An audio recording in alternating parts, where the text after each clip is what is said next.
For 8,000 years, the Vorn Dominion had ruled the galaxy with an armored fist. Their ships were countless, their technology unmatched, their empire spanning 17,000 star systems. No species dared to challenge them. Those who tried were quickly subdued or exterminated. The Vorn did not negotiate, they merely conquered. Admiral Krell, Supreme Commander of the Dominion's 7th Fleet, stood on the observation deck of his flagship, the inevitable conquest. His 4 eyes surveyed the tactical display with satisfaction. The rebel world of Proxima Centauri would soon fall, like all the others before it. Primitive humans, he muttered, his translator converting his guttural language to the standard Galactic tongue.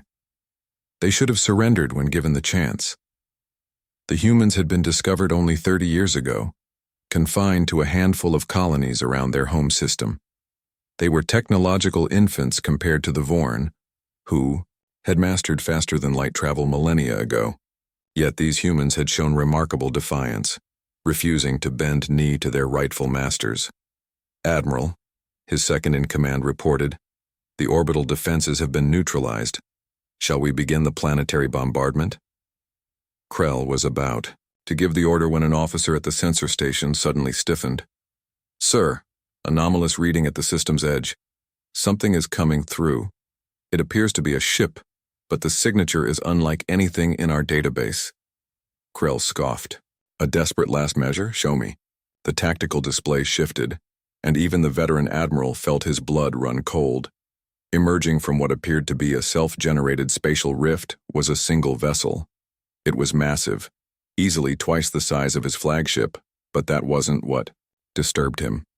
It was the design, angular, asymmetrical, with sections that seemed to defy traditional shipbuilding logic. It radiated energy signatures that his sensors couldn't properly categorize. That's impossible, he whispered. No one has technology that advanced. Commander Davis of the UES Reckoning watched the Vorn fleet with steady eyes.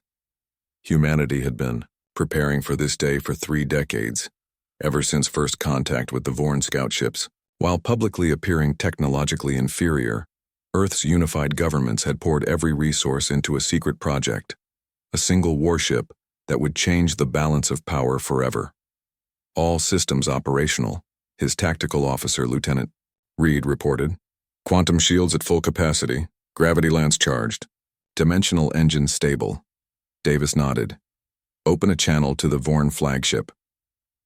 The face of Admiral Krell appeared on the main screen, his alien features contorted in what Davis recognized as confusion and fear. This is Commander James Davis, of the United Earthship Reckoning. We've studied you for 30 years. We've learned your language, your tactics, your technology. We've also improved upon it.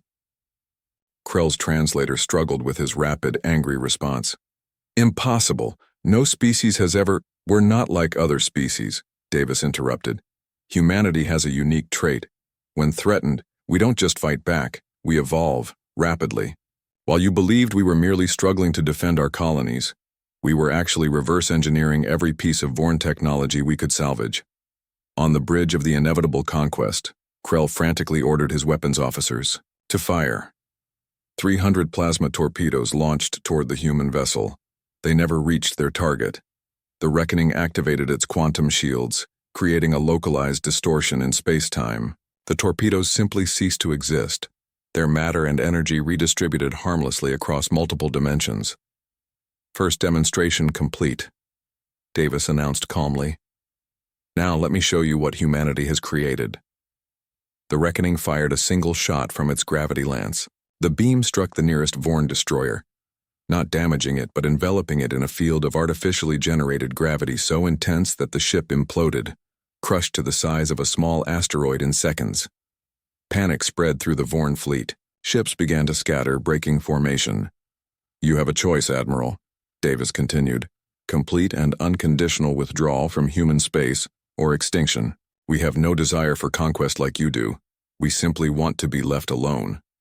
On his flagship, Krell's mind raced. In 8 millennia of Vorn dominance, no species had ever presented such a threat. Their entire galactic strategy was based on overwhelming force and instilling fear. But for the first time, a Vorn admiral felt fear himself. This This changes nothing. Krell attempted to sound authoritative.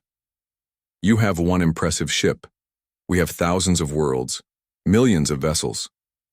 Davis smiled slightly. You misunderstand, Admiral. The Reckoning isn't our only ship, it's the prototype. We've built a fleet of them hidden in dimensional pockets throughout our territory. We could have attacked you at any time, but we wanted to give diplomacy a chance. It was a bluff. The Reckoning truly was one of a kind, but Krell had no way of knowing that. The humans had studied Vorn psychology well enough to know they respected strength above all else. As if to emphasize the point, the Reckoning fired its gravity lance again, this time at an unoccupied area of space. A miniature black hole formed, briefly before collapsing in on itself, sending ripples of gravitational waves across the system. You have one standard day to withdraw all Vorn forces from human space, Davis stated firmly. After that, we will consider it an act of continued aggression. 3 hours later, the Vorn fleet began its retreat. Within a week, all Dominion forces had pulled back from human-controlled systems. Within a month, the unthinkable happened. The Vorn Dominion sued for peace, recognizing human sovereignty. The galaxy watched in astonishment. The 8,000-year reign of terror had been broken not by a massive coalition, not by countless battles and billions of casualties, but by a single human warship and the audacity of a species that refused to know its place.